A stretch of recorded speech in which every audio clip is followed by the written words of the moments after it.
Welcome back to my channel. இன்னைக்கான video வந்து பார்த்தீங்கன்னா நம்ம எவ்ரிடே போட்டுக்கிற மாதிரி ஒரு சிம்பிளான மேக்கப் லுக் தான் எப்படி பண்ணுறதுன்னு பார்க்க போகிறோம். வீடியோக்குள்ளே போகிறதுக்கு முன்னாடி அப்படின்னா மறக்காம நம்ம சேனலை சப்ஸ்கிரைப் பண்ணிக்கோங்க. கூடவே பக்கத்தில் இருக்க பெல் ஐக்கானை கிளிக் பண்ணி ஆல்ன்ற ஆப்ஷனே கொடுத்துருங்க. அப்போ தான் நான் எப்போல்லாம் வீடியோஸ் போட்டாலும் உங்களுக்கு நோட்டிஃபிகேஷனாக வரும். இப்போ வாங்க நம்ம இந்த மேக்கப் லுக் எப்படி கிரியேட் பண்ணுறதுன்னு பார்க்கலாம். ஃபர்ஸ்ட் நான் என்ன எடுத்திருக்கேன்னா இந்த நிவ்யா சாஃப்ட் மாய்ஸ்சரைசர் தான். இது வந்து பார்த்திங்கன்னா நல்ல ஒரு லைட் வெயிட்டாக இருக்கக்கூடிய ஒரு சூப்பரான மாய்ஸ்சரைசர் தான். இது வந்து எல்லா சீசன்லையுமே நீங்கள் வந்து யூஸ் பண்ணலாம். குறிப்பிட்டு சொல்லணும்னா வின்டருக்கு வந்து ரொம்பவே சூப்பராக இருக்கும். ஏன்னா வந்து முகத்தில் வெள்ளை வெள்ளையாக அந்த மாதிரி ஆகாமல் நல்லா வறட்சி இல்லாமல் ஃபேஸை வந்து நல்லா மாய்ஸ்சரைஸாகவே வந்து வச்சுக்கும். அண்ட் இதோட ப்ரைஸ் பார்த்திங்கன்னா நான் 25 ml வந்து 52 rupeesக்கு வாங்கியிருந்தேன். அடுத்ததாக வந்து நான் அந்த ஃபேர் அண்ட் லவ்லி க்ரீம் தான் வந்து எடுத்துக்கிறேன். டெய்லி வந்து பார்த்திங்கன்னா நம்மளுக்கு ஒரே மாதிரி டைம் இருக்காது. சில சமயம் வந்து சீக்கிரமாக கிளம்புவோம், இல்லை சில சமயம் கொஞ்சம் டைம் எடுத்து லேட்டாக கிளம்புவோம். அந்த மாதிரி இருக்கும்போது நீங்கள் ஒரு பிபி க்ரீம் இல்லை சிசி க்ரீம் அந்த மாதிரி போட்டு நீங்கள் வந்து மேக்கப் பண்ணலாம். பட் நார்மலாக நம்ம தினமும் போகிறதுக்கு இந்த ஃபேர்னஸ் க்ரீமே வந்து போதும். இந்த ஃபேர் அண்ட் லவ்லி பார்த்திங்கன்னா உங்கள் ஃபேஸ்க்கு ஒரு ஃப்ரெஷ் அண்ட் பிரைட் லுக்கை வந்து கொடுக்கும். இது 10 rupees குட்டி பேக்லேயே உங்களுக்கு வந்து கிடைக்குது. நீங்கள் வாங்கி யூஸ் பண்ணிக்கலாம். இப்போ இந்த க்ரீமை என்னோடய ஃபேஸ் என்ன ரெண்டுத்துலையுமே நான் வந்து ஈவனாக அப்ளை பண்ணிக்கிறேன். க்ரீம் போட்டு முடிச்சதுக்கப்புறமா அடுத்ததாக இதை நான் செட் பண்ணுறதுக்கு இந்த பாண்ட்ஸோட குட்டி சாண்டல் டால்க் தான் வந்து எடுத்துக்கிறேன். இதோடைய ப்ரைஸ் வந்து 10 rupees தான். 100 rupeesக்குள்ளே வரணுன்ற காரணமாக நான் இந்த குட்டி பவுடர் வந்து எடுத்துக்கிறேன். நீங்கள் வந்து காம்பேக்ட் பவுடர் யூஸ் பண்ணுங்கள். அதுவும் உங்கள் ஃபேஸில் இருக்கக்கூடிய பிளாக் ஸ்பாட்ஸ் அதெல்லாம் இருந்தால் கூட நல்ல ஒரு கவரேஜ் வந்து கொடுக்கும். இந்த பவுடருமே வந்து பார்த்திங்கன்னா போட்டதுக்கப்புறம் கொஞ்சம் வெள்ளையடிச்ச மாதிரி தான் இருக்கும். ஆனால் 10 to 15 minutes வந்து நல்லா செட் ஆகிடும். ஆயில் எல்லாத்தையுமே அப்சர்வ் பண்ணி ஃபேஸ்க்கு நல்ல ஒரு பிரைட் லுக்கையும் வந்து கொடுக்கும். கழுத்துக்கு எப்போவுமே பவுடர் அப்ளை பண்ணும்போது நம்ம ட்ரெஸ்க்கு இந்த சுற்றி இருக்க பகுதியிலுமே வந்து சேர்த்து பண்ணுங்கள். அப்போ தான் பார்க்குறதுக்கு இன்னுமே நல்லா ஈவனாக வந்து தெரியும்.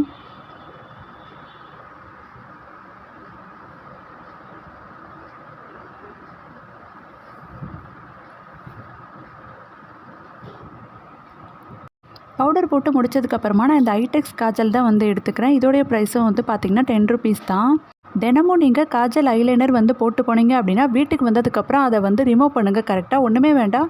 ஜஸ்ட் ஒரு காட்டன் பேட் எடுத்துகிட்டு அதில் வந்து 2-3 ட்ராப் வந்து தேங்காய் எண்ணெய் விட்டு அந்த கண்ணுக்கு மேலே வந்து இருக்க லைனரையும் கீழே ஸ்மஜ்ஜாக இருக்க காஜலையும் சரி ஃபஸ்ட் நல்லா வந்து தொடச்சி எடுத்துகிட்டு அதுக்கப்புறமா வந்து ஃபேஸ் வாஷ் பண்ணுங்கள்.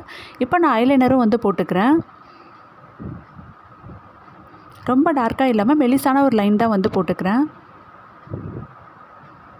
ஐலைனர் போட்டு முடிச்சதுக்கப்புறமா இந்த ஏடிஎஸ் ஐப்ரோ பென்சில் வச்சு என்னோடய ஐப்ரோஸ் வந்து ஃபில் பண்ணிக்கிறேன். ஐப்ரோஸ் பொறுத்த வரைக்கும் பார்த்திங்கன்னா நல்லா அடர்த்தியாக இருக்கவங்க த்ரெட் பண்ணிங்க அப்படின்னாலே வந்து போதும். நீங்கள் ஐப்ரோ பென்சில் போட வேண்டிய அவசியம் இல்லை. பட் கம்மியாக இருக்கவங்களாம் கண்டிப்பாக வந்து ஐப்ரோ பென்சில் போட்டே வந்து ஆகணும். ஐப்ரோ பென்சில் வச்சுமே நீங்கள் ஃபில் பண்ணலாம். அப்படி இல்லைனா ப்ரஷ் வச்சு ஃபில் பண்ணும்போது இன்னுமே உங்களுக்கு பார்க்குறதுக்கு நல்லா நேச்சுரலாக வந்து தெரியும். கம்மியாக ஐப்ரோஸ் இருக்கவங்க எல்லாமே கண்டிப்பாக ப்ரஷ் வச்சு வந்து பண்ணுங்கள்.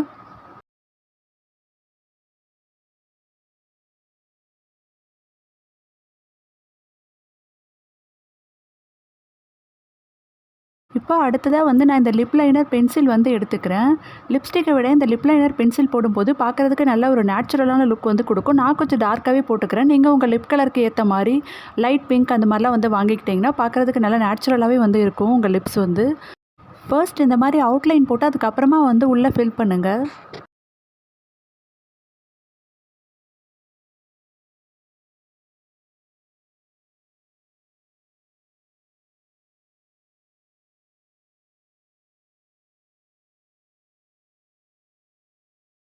லிப்ஸ்டிக் போட்டதுக்கப்புறமா ஐலைனர் வச்சு நான் குட்டியாக இந்த மாதிரி ஒரு பொட்டு வச்சுக்கிறேன். இப்போ வந்து பார்த்திங்கன்னா ஃபுல் மேக்கப் லுக் கம்ப்ளீட் பண்ணியாச்சு. டெய்லி மேக்கப்புக்கு கண்டிப்பாக நீங்கள் இந்த மாதிரி மேக்கப் போட்டு பாருங்கள். பார்க்குறதுக்கு ரொம்ப நேச்சுரலாகவும் ஹெவியாக மேக்கப் போட்ட மாதிரி இல்லாமல் அழகாகவே இருக்கும். இந்த வீடியோ உங்களுக்கு பிடிச்சிருந்தா லைக் பண்ணுங்கள், ஷேர் பண்ணுங்கள். வீடியோ சம்மந்தமான உங்கள் கருத்துக்களையும் மறக்காம கமெண்ட்ஸை சொல்லுங்கள். இதே போல் என்னோட சூப்பரான இன்ட்ரெஸ்டிங்கான வீடியோவில் உங்களை மீட் பண்ணுறேன். பாய்.